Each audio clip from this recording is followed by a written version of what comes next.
Happy Saturday. It's May 25th, 2024, and you are listening to Morning Meeting. I'm Ashley Baker in London. And I'm Michael Haney in New York City. Well, Michael, it's been yet another eventful week in the news. In Washington, we discovered that Samuel Alito really has a thing for flags. This week, it emerged that the Supreme Court justice has flown not one, but two controversial banners from his homes, the upside-down American flag and an Appeal to Heaven flag, both of which were carried by the rioters on January 6th. Meanwhile, in the UK, Prime Minister Rishi Sunak has called for a general election on July 4th, much sooner than anticipated. The campaigning begins. Meanwhile, can you imagine a universe in which there's only 6 weeks of campaigning? Incredible. And home in New York, the defense has rested its case in Donald Trump's hush money trial. Trump did not take the stand, and closing arguments are expected to take place on Tuesday of next week. The end is in sight. Michael, of course, airmail is the antidote to all of that, and we have a delicious new issue full of stories that need to be discussed. It is, and we've got a fantastic show with amazing conversations and great reporting. We have a shocking and powerful story this week, courtesy of Clara Malot, a senior editor here at Airmail. Many people are unaware that across the United States and around the world, in fact, rates of cancer in young people are rising with no clear explanation. And Clara looks at a mysterious cancer surge among a group of 20-something alumni from a college in Virginia. It's a heartbreaking story. Please don't miss it. And speaking of heartbreak, it's been 25 years now since John F. Kennedy Jr. and his wife, Carolyn Bessette, died when the plane he was piloting crashed into dark, fog-shrouded waters off of Martha's Vineyard. We all knew JFK Jr., but for many, Bessette remains a mystery. And a new book, Once Upon a Time, looks at her life, and the author, Elizabeth Beller, will join us. Finally, you've surely heard about driverless cars and how they're coming for us. Devin Friedman will join us from Los Angeles to tell us what he and his son discovered when they took one for a spin. Or did the car take them for a spin? I don't know, but we'll find out. Ashley, where would you like to begin today? I think we should begin with this harrowing story by Clara Malot. In it, she reports on a mysterious group of cancer cases among young people who attended a small liberal arts college in Virginia. Clara is a senior editor here at Airmail. Welcome, Clara. Thanks for having me. Clara, your piece in the issue this week revolves around a group of cancer cases among students and alumni of Roanoke College. How many students are we talking about who have been diagnosed with cancer? So it's 16 students between 2011 and 2019. And I should mention it's just a very small school. It's 450 kids per year. So not that many graduates. Do they follow a specific pattern? Is it a similar type of cancer? What do we know about the illnesses? Yeah, so that is one of the hardest parts to report about this case. It's a very wide range of cancers. So it's a lot of blood cancers, but there are also pleomorphic sarcomas, which are like soft tissue cancers. There's ovarian cancer, there's testicular cancer, melanoma, triple negative breast cancer. And in doing this reporting, if you speak to an epidemiologist or oncologist, what they say to you is that each kind of cancer is like a different disease. It's like comparing malaria with HIV. And so while we have 16 cases, that doesn't necessarily mean it's all from one environmental source. And so it's very hard to parse through whether these are connected. And when you see a number like 16 cases, I spoke to statisticians and they said that the chances of this happening naturally, it's 1.5 in 100 million. So that's the same chance of getting struck by lightning twice in your life. And so basically, at the end of the day, we think like, how can this happen naturally if that is the chance and nature of something like this occurring? And at the same time, what do we do when there are this many different kinds of cancer? And it's very complicated. Clara, how did these cases first come onto your radar? Very randomly through TikTok. I watched a video of one of the girls whose name is Chloe Baldwin. In October, she posted saying that it was when the Roman Empire trend was happening. And so she said her Roman Empire, the thing she thinks about every day is that she's one of 7 people she knows who got cancer within 10 years of graduating from Roanoke. And so I reached out to her to hear a little bit more. And within a few weeks, honestly, of her posting that video, through my outreach and through just people watching the video, it went viral on social media. The number went from 7 to 16. So we're assuming there are probably more cases that have not come onto our radar yet. Claire, what is the school's response to all of this? The school basically says that the Virginia Department of Health is not concerned. They've been made aware of the situation and the school is going to follow the state health department. So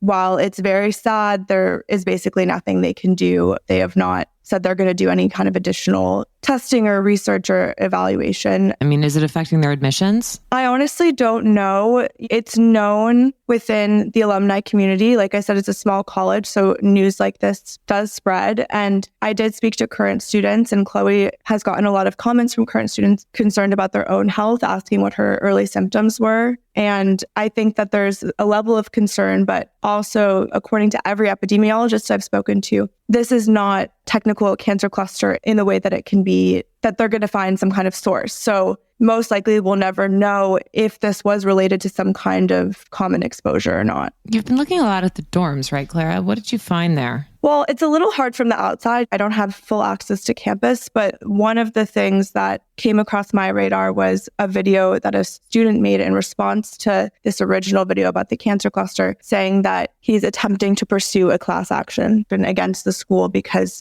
of the amount of mold in his dorm. He did basically like an at-home mold test after having symptoms that resembled strokes. One day I spoke to him and he had developed a really horrible stutter, so weird neurological symptoms. And anyway, he did this test and it showed basically the kinds of black mold that you find typically in sheetrock were growing in his carpet, which I don't really understand how that was possible. But in speaking to mold experts, this kind of mold, it's a black mold called Stachybotrys, and it was used by the Soviets during the Cold War, as the mycotoxins from it were used by the Soviets during the Cold War as a form of biological warfare. So they're not to be taken lightly, although I will just want to underscore that the link between mold and cancer is at best understudied. And so I'm in no way trying to say that the mold caused the cancer. I think it's just an example of a place where, for instance, the school told me they've never had a mold problem on campus. And yeah, this is what the students on campus are experiencing. So it just maybe plays into the fact that we're not exactly sure what kind of exposures are happening and whether the school is taking them seriously or not. Clara, it's a fantastic piece of reporting, and it's sort of heartbreaking. It's not just one type of cancer. There's thyroid, there's breast, extremely rare forms of breast cancer, Hodgkin's lymphoma, and different things that sort of move across the spectrum of cancer. As you detail also, it's not just in the U.S., but the world where rates of cancer in young people have been rising with no explanation. Where does your reporting take you on what this means for people under 30? From just listening to these stories, it's heartbreaking. I spoke to one former student who in November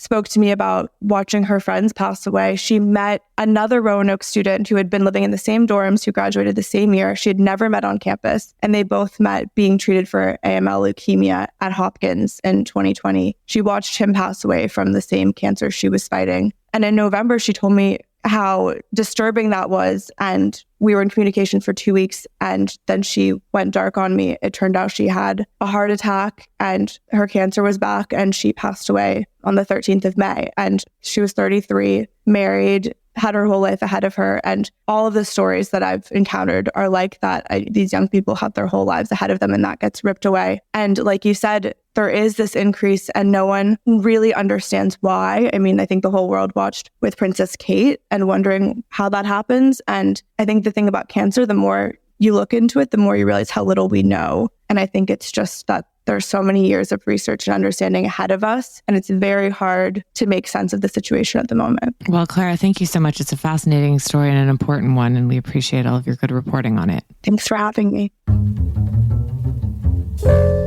Well, Michael, that's an incredibly harrowing story. Yeah, as I keep saying, heartbreaking, and it's a powerful story. I really encourage everyone to read it. Makes you really wonder. Well, I think we can all agree we need a bit of lightness and levity after that. So let's bring Devin Friedman on here. Devin is a Los Angeles-based writer, former colleague of Michael's at GQ, and he has done God's work here, taking the Waymo driverless cars out into the wild so we don't have to. Welcome, Devin.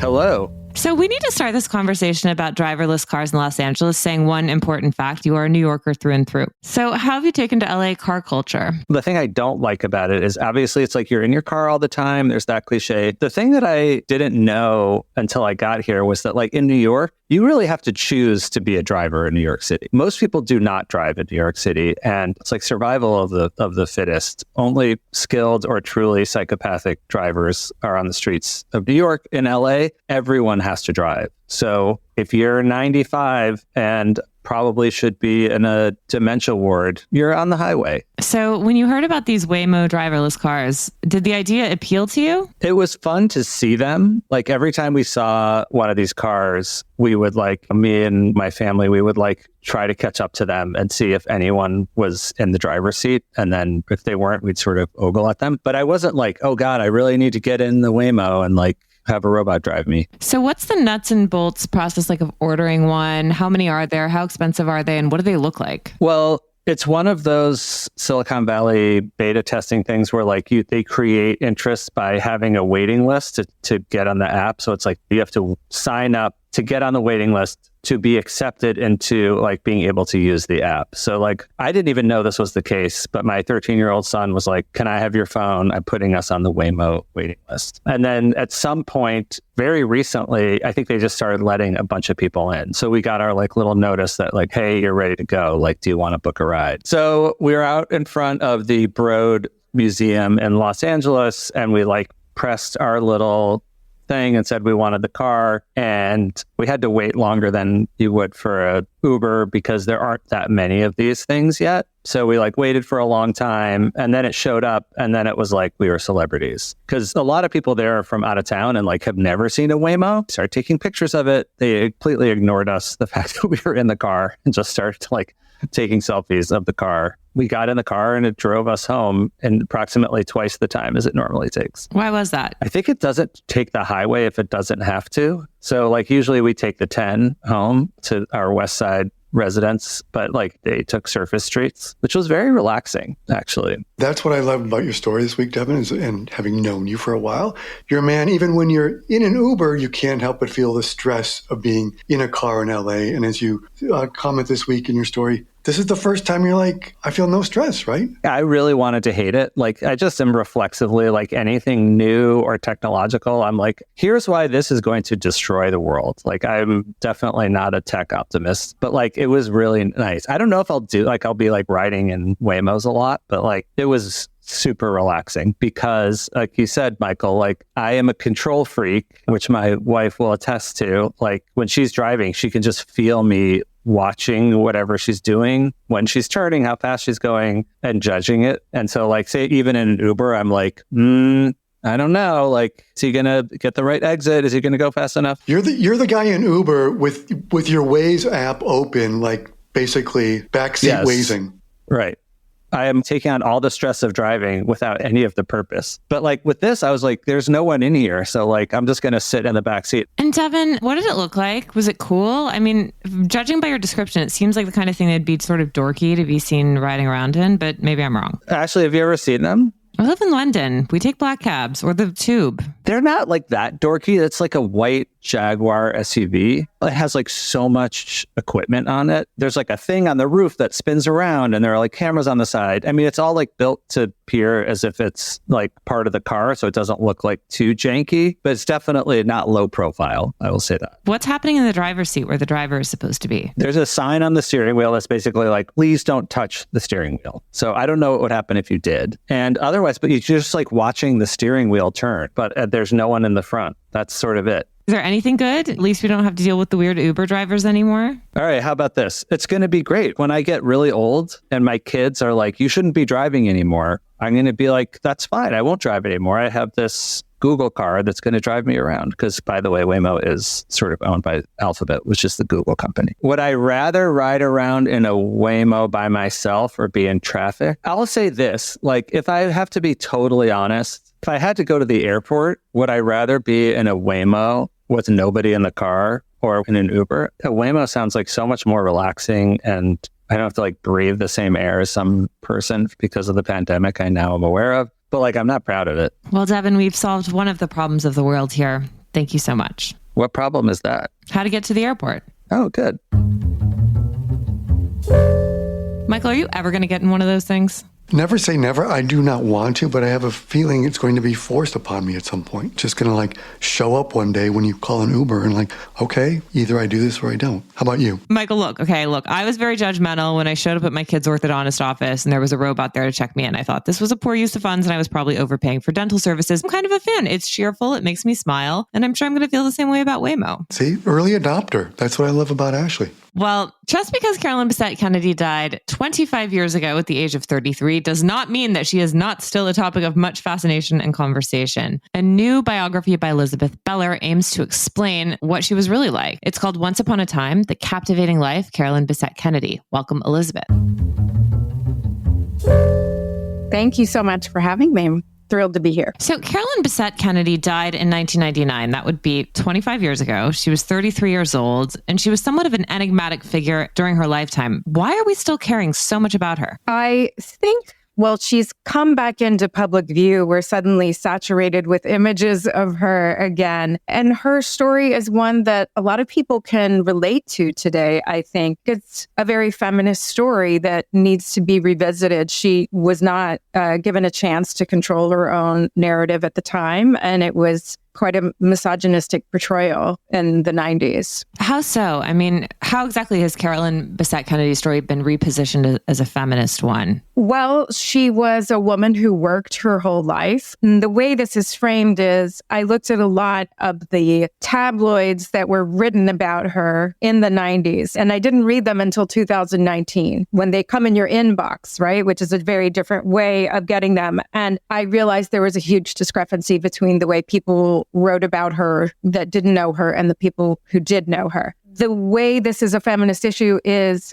she had to stop work when she got married at the same time that this enormous amount of public attention was everywhere. So not only did she lose this sort of community of people and this a feeling of purpose, and she was just besieged at the same time. And I think losing that at the same time of being under a fisheye lens was extremely difficult. And it's sort of about how women work and how can they work, and then how they're portrayed if they do or if they don't work. And everybody has an opinion on it. And because she stopped work, she was portrayed as a gold digger, but she had worked her whole life and was trying to figure out what to do next. Yet she knew she had to have it down pat or she'd get torn apart in the press for it. So it was taking a little time, but she hadn't been married longer than a couple years. So what are we missing? I mean, what do we need to know about her family, her life, her history that has not been told in the public? Because as you state, like, she's so well known as the wife of one of the most coveted bachelors on the planet at the time. And she did die so young. And this was in the era before social media. So there was something about her that was captivating and fascinating. Illuminate us. Well, actually, she was not sort of from an affluent background. Her mother was first generation Italian American. And from her father's side, they are self-described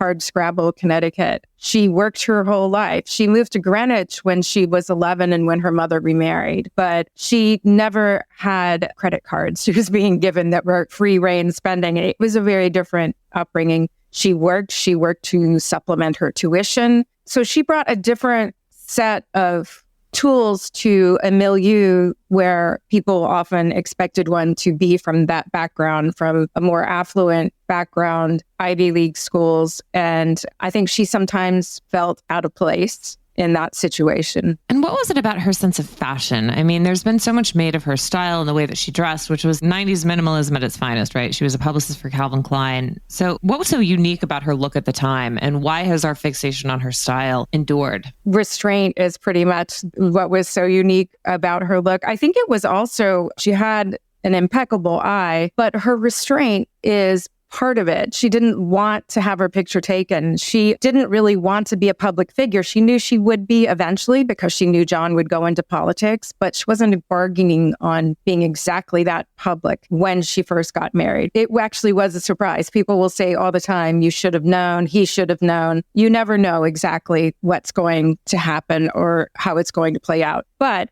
I think the reason we're still fascinated, her fashion was restrained, and the fact that she did not sort of cloy to put herself out there in front of everyone in an era where we're saturated with images of people doing that, I think it's very appealing. Elizabeth, one of the reasons I think your book is great is you spend so much time sort of talking to people who knew them both. You sort of learn that she was kind of adjacent to society, but not of it. Meanwhile, you've got him. You learn he's got ADHD. He's got his own problems that he's wrestling with, that he confides in her. I came away thinking about them as someone who came to New York when they were the prince and princess, it seems there was a certain amount of naivete about the two of them, in the sense that she got married and sort of thought it would all stop, this sort of fixation with her. He got married and, stayed in that loft down in Tribeca, which was just a magnet for paparazzi. It was like one doorway in, one doorway out. Am I wrong to think they were just sort of like naive and sort of like disconnected from what they really were signing up for? I think there was some naivete in there, but yes, I think staying on the loft, North Moore Street, which essentially had only one exit and these front steps that were like a stage. It seems like maybe that should have been a move they made earlier to leave a building like that without a doorman. For her to expect it to die down once they got married, I'm not sure how naive that was, because it was unexpected to them about quite how much attention they were getting. John had sort of been going through life with attention, but never that much. They just thought, oh, it's because we're dating, and it's more a question of who is he going to marry. But once we're actually married and that question goes away, they'll sort of lose interest. It may have been partly naive, but it may have also been the things that they brought to it, each with their different tool set. Him saying, I've had to live my life under this microscope this whole time. And the way you do it is by acting like it's not there, maybe a hand wave here and there, gracefully saying hello, not wanting or knowing how to change that. And for her to come to it with her own set of vulnerabilities, I think maybe she was surprised at how cruel they were, because they were quite cruel. She was torn apart for how she looked quite often, and they fought it was her fault. And so I think there was some naivete, but I think we all have it, especially at that age. Well, but it's sort of like comparison is little apples to oranges, but Diana at least sort of learns to co-opt the paparazzi when she's in that situation. But one of the things I'm struck with as well is after they got married, 1999, the year they both die, the marriage is in shambles at that point. They're in couples counseling, right? She's depressed. What was it like in that last year of that marriage? That's where I think maybe some of the naivete comes in. I think John really tried to help her quite a bit in the beginning to learn how to handle the press, but he didn't have a manual to hand over. He learned from his mother, who was the greatest at this. And he would say sort of, this is the price we pay for all the privileges we have. But I think it was a little difficult for him to understand that the price was much higher for her. They treated her differently when she was walking down the street alone than they did if she was with him, and certainly than they did if it was him alone. I think you get frustrated after a certain amount of time. Marriages, I think, are sometimes the most difficult in the early years, where your world shifts a bit. And not only do you need to learn what you're going to have to help your spouse get through or tolerate that they can't, but you've got your own learning curve, and it sometimes takes time. And they were not even married 3 years before they died. There were ebbs and flows, and the press has a tendency to latch on to the ebbs. And yeah, but they were going through a very difficult time there at the end. It had been a real struggle. They had a lot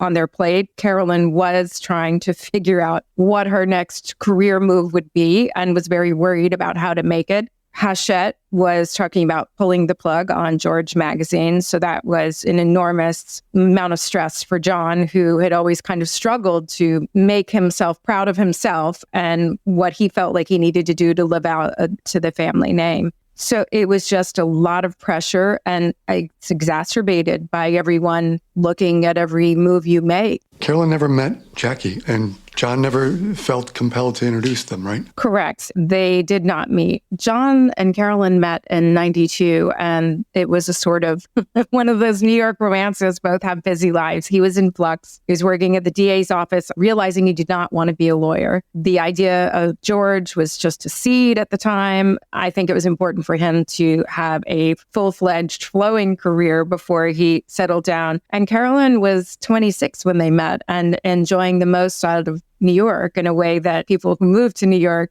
really do. And it wasn't just nightclubs, it was theater, film, just going to dinner. She loved to be around people. So it took a while for them to settle down. Now, he realized that this was more serious. By that point, Jackie was sick and not doing well. And I don't think he wanted to introduce someone new in at that moment. It just seemed, I think the focus was spending time with his mother, just the two of them. But he did say to friends, several friends, that not introducing the two of them was one of his biggest regrets. Well, Elizabeth, what a fascinating story and a great new book. Thank you so much for joining us to tell us all about it. Thank you so much. Thank you for having me. I appreciate it. There's only one place to discover a global snapshot of the current cultural scene. Airmail's Arts Intel Report, our international research tool for what to do and where and when to do it, is user-friendly, continuously updated, and meticulously curated. Arts Intel is handy at home, on the road, and when you're planning your next trip. It also includes indispensable lists of restaurants and hotels in key cities around the world, recommended by our well-traveled experts. Explore Arts Intel at airmail.news/arts-intel, and be sure to sign up for our Week in Culture newsletter, which is published every Wednesday afternoon at airmail.news/WIC. I'm Chris Garrett, an Airmail Deputy Editor, and I never leave home without it. Bon voyage. All right, Michael, another book has landed on my shelf. I'm sure the limited series is in the works on Carolyn, Bessette, and John F. Kennedy Jr. as well. Yes, indeed. All right, well, Michael, it is the weekend. I know you've got something delicious you can recommend to us. I raised this last weekend. Have you had a chance to watch the season 3 of Hacks yet? Yes. You know, I think Jean Smart's brilliant. I love that show. Yes, I've watched the first 2 episodes. As have I. So, thoughts, reactions, comments? They've been better than ever. I mean, what's not to love about Hannah Einbinder? I'm sorry. And Jean Smart, who's at the height of her powers in this. It's everything we like. It's like an acerbic older woman who knows her stuff and a sassy young upstart and the clash that ensues and the love that ensues, right? I love those kinds of intergenerational relationships, and it's incredibly well written. I'll watch anything with Jean Smart in it. I was a little restless in the first episode, but I knew they had to sort of like season 3s are always, you got to sort of really reboot. But I think they do a great job with it, and I'm excited to see where they're going to go with it. I'm 2 episodes in as well. So it's called Hacks. It's on Max. You should watch it now. And you, my dear, anything else you would like to recommend? Okay, we have to talk about 2 things, Michael. Did you watch The Idea of You on Amazon Prime? This is the new romantic comedy on Prime Video, and it stars Anne Hathaway as a woman on the cusp of 40 who falls in love with, wait for it, 24-year-old lead singer in a boy band. It's giving me major Olivia Wilde, Harry Styles vibes. I haven't watched it because I've had to set it aside so Brooke and I can watch it together, along with Challengers, which we also haven't gotten to yet. But anyway, tell me, I'm a big Anne Hathaway fan. Are you into it? Not into it? What do we know? I love Anne Hathaway, Michael. It's just the problem is I had to turn it off. I actually couldn't finish it because I was too jealous. Like, she's too cool for a 40-year-old. I mean, she dresses incredibly well. She's beautiful. She has no wrinkles. Like, it just didn't ring true to life for me. I'm sorry. I'm quite envious. And it was strange because I had just watched it after spending the entire weekend immersed in the new novel by Miranda July. It's called All Fours, and it is a delightfully strange and bizarre story of what it's like to be a woman in her 40s in a completely different vein. She has a totally different experience as she's thinking about what the second half of her life looks like. She goes on a rather bizarre artistic adventure and meets a young man. And I don't want to say anything else, rather, because I don't want to spoil it. But it's a fascinating, incredibly well done book. It made me really think differently about this particular phase of life that she writes about, which is, as the New York Times called it, perimenopause. The New York Times referred to it as the first great perimenopause novel, I believe. But it's a really wonderful novel, and I just love her writing and her work. It makes me want to go back and revisit her films. Anyway, so it's called All Fours by Miranda July. And also, you know, we like the Anne Hathaway movie. I'm sorry to say, they're both really fun and enjoyable in their own ways, but they don't go very well together. Fun and enjoyable in their own ways. And 2 things that do work together, fun and enjoyable, you and I, okay? That's what works together. Always. Michael, thank you so much for this great episode. Thanks to all of our listeners for joining us. Thanks to our guests. Thanks to Graydon and Alessandra. Michael, will you please read us out?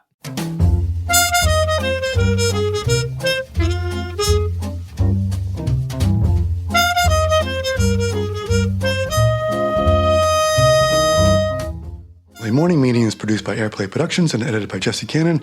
Our co-editors are Graydon Carter and Alessandra Stanley. Our chief operating officer is Bill Keenan. And our deputy editors are Ashley Baker, Chris Garrett, Nathan Keenan, Julie Vitale, and Ash Carter. Our CMO is Emily Davison. Our music supervisor is Randall Poster. The theme music is The Cute Monster by the Buddy Collette Quintet. A new edition of Airmail is published every Saturday, so please subscribe and enjoy all of our stories on airmail.news, which we update every day. You can also find us on Twitter and Instagram at Airmail Weekly. We will be back here next Saturday with another edition of Morning Meeting. But in the meantime, be sure to subscribe to Spotify or Apple Music. But most of all, thank you again for joining us.